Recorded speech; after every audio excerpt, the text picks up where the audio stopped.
today's video, I wanted to explain 5 things that the Continental Divide Trail taught me. This was a grueling trip, 11 days, and I learned a lot. So, here it is. The first thing was that normal life feels different when you return. I didn't realize how much of my life was lived inside of this little cage until I got to spend 11 days outside of it. I got to spend 11 days exploring the world, going anywhere I wanted, and no real agenda on the day other than twist the throttle and enjoy the scenery. That lies in stark contrast to being home with a wife and kids and a mortgage and a job.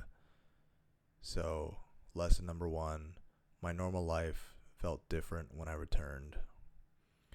Lesson number 2 is a little more practical. Never park downhill when repairing a tire. Yeah, that was way too hard to change that tire on the trail, only because we parked down a hill. So I spent the whole time holding Tony's bike up while Tony and my brother changed that tire. It didn't have to be that way. We didn't have to park down the hill. It was just a bad mistake on our part. So never park down a hill when repairing a tire. Tip number 3, don't adjust your tires for every patch of terrain. This is because you don't need to over-optimize for like what you see right in front of you, right? We made the mistake of there were sharp rocks on the trail, and we're like, oh, we're going to inflate our tires so that they don't pop on these sharp rocks.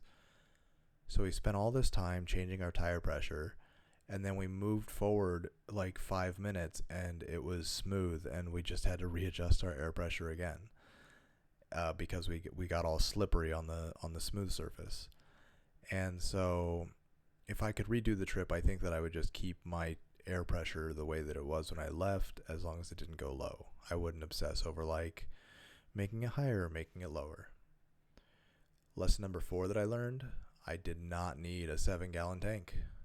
It's not technically a 7-gallon tank, but I bought the biggest possible tank for the DR650. And people were laughing all the way along the way like I was the gas station for the crew. And I really was, but even my buddy riding with the 3.5-gallon tank was totally fine. He made it between the stops. There's a couple times where he was a little worried, but he still made it. Actually, there was one time where he didn't make it. He was less than a mile away from the gas station, and it's because we skipped a fill up. And we ended up just putting gas in a water bottle, and it was fine. He made it with that little water bottle of gas. So 7 gallons, total overkill for this. When I do Moab coming up, I'm probably going to take that 7-gallon tank off because I realized it's just a little much. Final lesson number 5. When you secure luggage, do a really good job securing the luggage. Always do it in an X pattern, so that the straps form an X over your luggage, and always tighten down both straps equally pressured, and make sure that the gear is like centered as you're doing that. I carried around this huge bag, this gigantic duffel bag the whole time, and my side bags ripped partway through. So because one of my side bags broke, I ended up shoveling everything into my duffel bag from one side of the bike, and it made for a very top-heavy ride.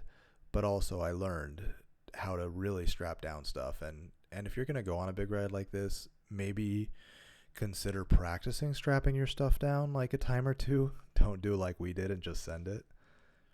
Anyways, that's 5 lessons that I learned from taking the Continental Divide Trail. The biggest, most life-impactful trip of my life so far. I hope to have many more. Moab in October. Let's go.